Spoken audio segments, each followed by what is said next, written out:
South India shopping mall the wedding మంత్ర సరికొత్త wedding collection south India shopping mall. Welcome to I dream. ఈ శుక్రవారం థియేటర్లో Bhairav movie release అయింది. సినిమాకి మంచి టాకే వచ్చింది. ముగ్గురు మంచి హీరోలే ఉన్నారు. అయితే కలెక్షన్ మాత్రం అనుకున్న స్థాయిలో లేదు. దీనికి మహేష్ బాబు కలేజా మూవీ కారణం అని చెప్పి విశ్లేషకులు అంటున్నారు. అసలు భైరవ్ మూవీకి కలేజా మూవీకి సంబంధం ఏంటి? భైరవ్ మూవీ కలెక్షన్ కలేజా వల్ల తగ్గడం ఏంటి? ఇలాంటి విషయాలన్నీ మనకు తెలియడానికి భరద్వాజ్ గారు మనతో ఉన్నారు. ఆయన అడిగి తెలుసుకుందాం. హాయ్ సార్, నమస్తే. నమస్తే సార్. అంటే మార్నింగ్ ఈరోజు చాలా సోషల్ మీడియా సైట్స్లో కానీ సోషల్ మీడియాలో కానీ భైరవ్ మూవీని కలేజా చంపేసిందా ఇలాంటి ఒక టైటిల్ చూశాను సార్. అవును. అంటే కలేజా రిలీజ్ అవడం, అవును, చరిత్రలో తెలుగు సినిమా చరిత్రలో రిలీజ్ విషయంలో ఇప్పటిదాకా లేనంత కలెక్షన్ రావడం డే వన్నే. అంటే ఇప్పుడు కూడా ఆ సినిమా ఎక్కడెక్కడైతే థియేటర్లో ఉందో అన్ని హౌస్ఫుల్సే. ఇంత కలెక్షన్ రావడం, ఆ ఎఫెక్ట్ అంతా భైరవం మీద పడిందని చెప్పి అందరూ అంటున్నారు. అంటే ఒక చరిత్రలోకి వెడితే మొదటి రిలీజ్లో ఫ్లాప్ అయిన సినిమాలు, ఆ తర్వాత రిలీజ్ అయి పెద్ద హిట్లు కొట్టిన సినిమాలు గతంలో కూడా ఉన్నాయి. అంటే అక్కినేని నాగేశ్వరరావు గారు జయభేరి సినిమా ఫస్ట్ రిలీజ్లో ఫ్లాప్ అది సార్. ఆ తర్వాత జనాలు దాని గురించి మాట్లాడుకోవటం మొదలయ్యేసరికి చాలామంది థియేటర్ల వైపు చూస్తే సినిమా వెళ్ళిపోయింది. అప్పటికి ఓకే, జనం లేరు కాబట్టి తీస్తారు. ఆ సినిమా కోసం వెయిట్ చేసే వాళ్ళ సంఖ్య పెరిగింది. పెరిగిన తర్వాత ఒక 6 నెలల తర్వాత 7 నెలల తర్వాత అది తిరిగి ఆ రోజుల్లో సెకండ్ రిలీజులు ఉండేవి. Okay, second, third, fourth, fifth అలా ఉండేవి. అంటే థియేటర్ గ్యాప్ ఉన్నప్పుడల్లా డిస్ట్రిబ్యూటర్ దగ్గరే ఉండేది, ప్రింట్ తెచ్చి వేసేవాళ్ళు. అలా వేసినప్పుడు జనాలు వెళ్ళి చూస్తారు ఆ సినిమాని. విపరీతంగా డబ్బులు వచ్చినాయి.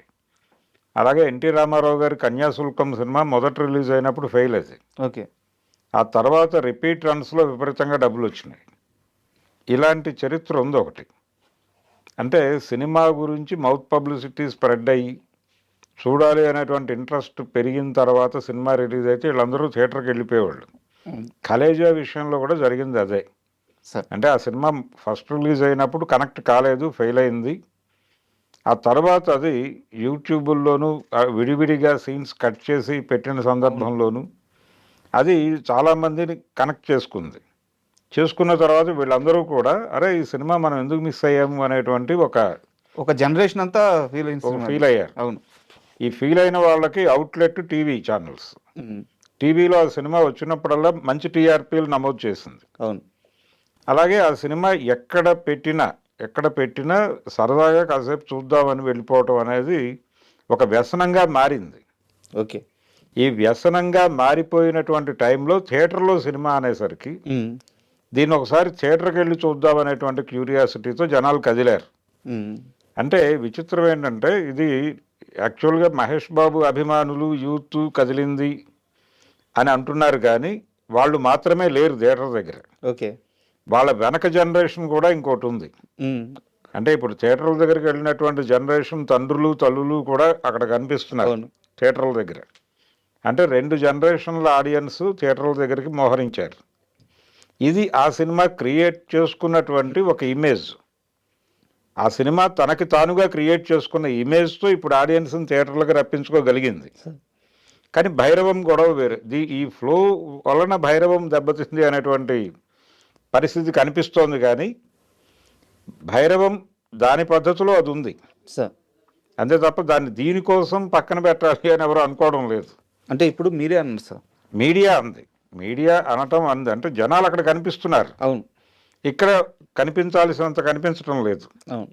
కాబట్టి ఆ సినిమా తినేసింది ఈ సినిమాని అనే అభిప్రాయం. ఒకవేళ ఆ సినిమా లేకపోతే వాళ్ళందరూ ఇటు వచ్చేవాళ్ళేమో అనే ఒక సందేహం. డెఫినెట్గా వచ్చి ఉండేవాళ్ళు కాదు. ఎందుకంటే ఇది ఇన్ని సంవత్సరాలుగా క్రియేట్ చేసుకున్నటువంటి ఒక బేస్, ఒక ఆడియన్ బేస్ని క్రియేట్ చేసుకుంది ఆ సినిమా. స్వతహాగా ఆ సినిమాకి ఫ్యాన్స్ ఉన్నారంటారు మీరు. అవును. ఆ సినిమా థియేటర్లో వస్తే చూడాలి అనేటువంటి అభిప్రాయం కలిగించింది అది. ఆ కలిగించిన జనాలందరూ అలా కదిలి వెళ్ళిపోయారు. అది కనిపిస్తోంది మనకు అక్కడ క్రౌడ్. అంటే చాలాసార్లు జరుగుతుంది. ఇప్పుడు జానవరి సూరకర్ణ సినిమా మొదటి రిలీజ్ అయినప్పుడు ₹1 కోటి కలెక్ట్ చేసింది. సెకండ్ రిలీజ్లో కూడా ₹1 కోటి కలెక్ట్ చేసింది. అలాంటివి జరుగుతాయి ఒక్కొక్కసారి. అడవిరాముడు సినిమా మొదటి రిలీజ్లో ₹3 కోట్ల పైన కలెక్ట్ చేసింది. సెకండ్ రిలీజ్లో అది పెద్దగా ప్రభావం చూపించలే. ఓకే. కానీ కర్ణ ఎప్పుడు రిలీజ్ అయినా కానీ అది ప్రభావం చూపించింది. ఓకే, దానివేశ్వర దానవేరు సూరకర్ణ అది ఎప్పుడు రిలీజ్ అయినా కానీ డబ్బులు విపరీతంగా వచ్చేవి ఆ సినిమాకి. అలాంటివి కొన్ని ఉంటాయి. అలా ఈ సినిమాకి ఒక బేస్ ఏర్పడిపోయింది. ఇది నిజానికంటే ఆ మధ్య సినిమా లీక్ అయిపోతే అది సోషల్ మీడియాలోనో లేకపోతే ఓటీటీలోనో వచ్చేస్తే ఇంక థియేటర్లకు వెళ్ళరు అనే అభిప్రాయం ఉంది చాలామందికి. కానీ కలేజా లాంటి సినిమాలు, కలేజా ఒకటే కాదు, ఈవెన్ చిరంజీవి గారి చంటబ్బాయి విషయంలో కూడా అదే జరిగింది. ఆ రోజున చంటబ్బాయి థియేటర్లో ఆడుతున్న టైంలో అబోవ్ యావరేజ్ సినిమా, అది అంతే పెద్ద హిట్ కాదు. కానీ తర్వాత రోజుల్లో అది సోషల్ మీడియాలోకి వచ్చిన తర్వాత నెక్స్ట్ జనరేషన్ ఆ సినిమాకి కనెక్ట్ అయింది. అవును సార్. కనెక్ట్ అయిన తర్వాత అది రిలీజ్ చేస్తే జనాలు అలా వెళ్ళిపోయారు చూడటానికి, సరదాగా వెళ్ళి చూద్దాం అనే ఉద్దేశమే. సార్ మీరు అన్నారు ఏంటంటే ఇప్పుడు కలేజా సినిమా చూస్తున్న ఫ్యాన్స్ ఎవరైతే ఉన్నారో, ఆడియన్స్ ఎవరైతే ఉన్నారో, ఆ సినిమా లేకపోతే దీనికి వస్తారని చెప్పలేము, వాళ్ళు ఆ సినిమా కోసమే థియేటర్స్కి వచ్చిన ప్రేక్షకులు అంటున్నారు. అవును. బట్ వీళ్ళల్లో కూడా సినిమా బబ్స్ కానీ యంగ్స్టర్స్ కానీ ఇప్పుడు ఏంటంటే సమ్మరు ఖాళీగా ఉన్నారు, ఏదో ఒక షోకి థియేటర్ వైపు చూస్తే భైరవం కనిపించేది కలేజా లేకపోతే. ఎంతో కొంత టికెట్ షేర్ అయితే కొంత వెళ్ళేవాళ్ళు. బట్ ఇక్కడ నా క్వశ్చన్ ఏంటంటే ఇండస్ట్రీలో చిన్న సినిమాలు బతకట్లేదని చెప్పి ఒక వాదన, అది మీడియాలో కానీ ఇండస్ట్రీలో కానీ అందరూ మాట్లాడుతున్న మాట ఇదే. ఇలాంటి చిన్న సినిమాలు రిలీజ్కి వస్తున్నప్పుడు ఈ పెద్ద సినిమాల రిలీజుల్ని ఆపి ఏ సినిమాలు లేనప్పుడు వీటిని రిలీజ్ అయ్యే విధంగా ఒక వింగ్ ఏదైనా ఉంటే బెటర్ కదా. అంటే రిలీజులు అన్నీ ఈ ప్రభావం చూపిస్తాయనే గ్యారంటీ లేదు ఒకటి. రెండోది భైరవం సినిమా పెర్ఫార్మెన్స్ ఏమిటి అనేది కూడా చూడాలి. అక్కడ 3 హీరోలు ఉన్నారు, అది మల్టీ స్టారర్ సినిమా. అలాగే దాదాపు 8 సంవత్సరాల గ్యాప్తో మంచు మనోజ్ కనిపించాడు తెర మీద. ఆ సినిమా మీద కొంత క్యూరియాసిటీ పుట్టడానికి మనోజ్ ఉండటం కూడా కారణం. తప్పకుండా. అంటే అతని లైఫ్లో ఉన్నటువంటి గందరగోళాలు వీటన్నిటి నుంచి ఒక బజ్ క్రియేట్ అయి ఉంది ఆ సినిమాకి. అవును. దానికి కూడా ఒక ఆడియన్ బేస్ ఉంది. ఉన్నప్పటికీ కూడా ఆ సినిమా ప్రాపర్గా కనెక్ట్ కాలేదు.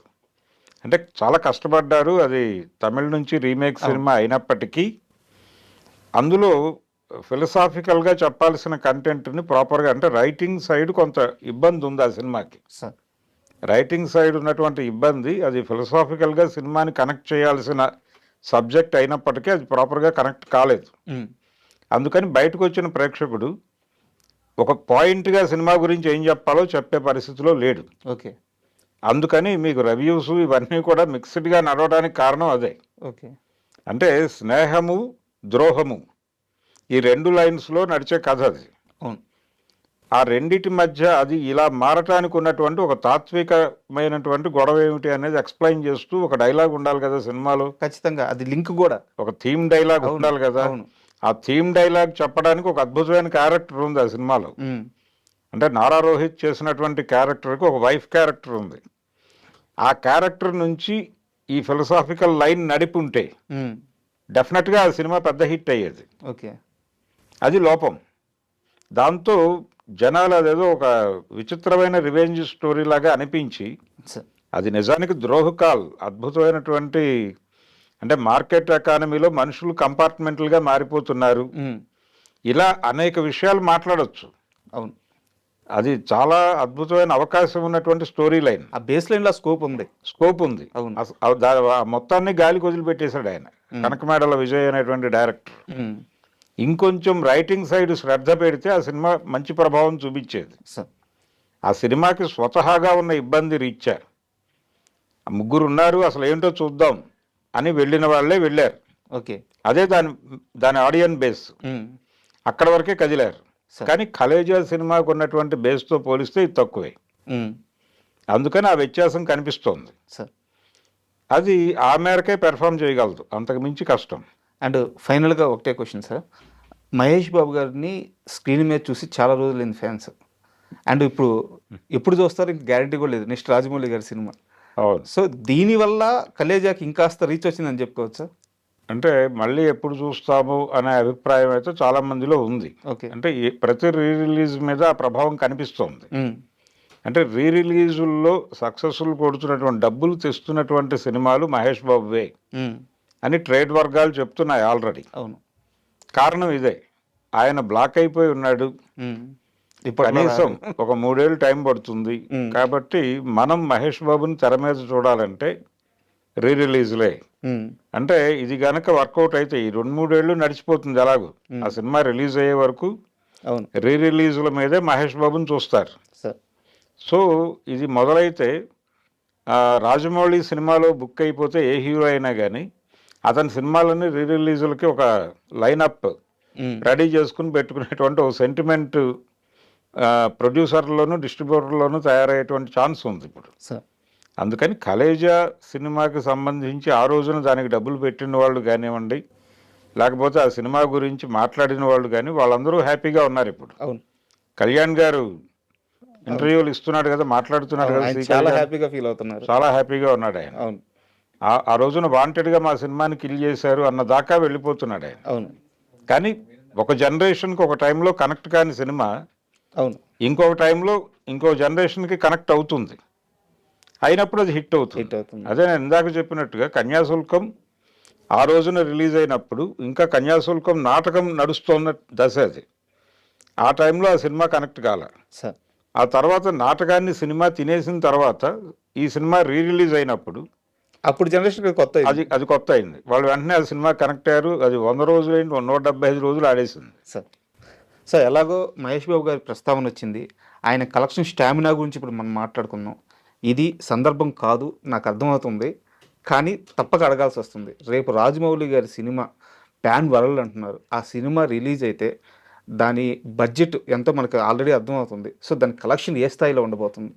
అంటే ఆయనకు ఒక టార్గెట్ ఉంది కదా సార్. రాజమౌళి ఆయన పెడుతున్న బడ్జెట్ నుంచి 3 to 4 times నడవాలి అనే స్కీమ్తోనే పెడుతున్నారు వాళ్ళు. ఇంతవరకు జరిగినదంతా అలాగే నడుస్తూ వచ్చింది.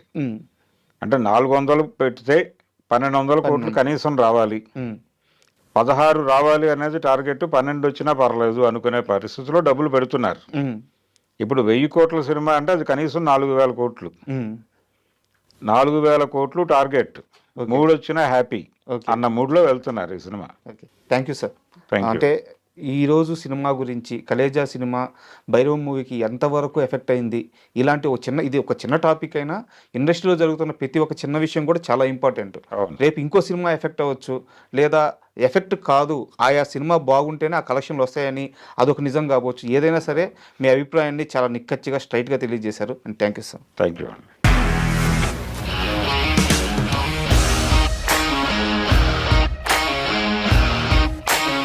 ఇండస్ట్రీలో కమిట్మెంట్ ఇష్యూస్ వస్తే నీకు కూడా వచ్చినట్టు? మార్నింగ్ తీసుకెళ్ళానంటే కొట్టి పడేసారు.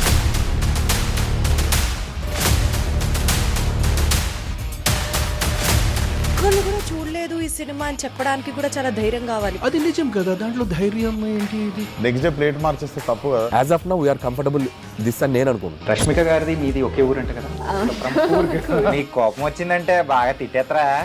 తిట్టేద్దామండి. నిజంగా గేమ్ ని ఎలా చేంజ్ చేయగలిగారు? ఏపీఎస్ఎఫ్సి వాళ్ళకి 6 నెలల్లో నేను 6 లక్షలు కట్టా. బిజినెస్ చేయాలనుకుంటే it is as difficult as riding a tiger.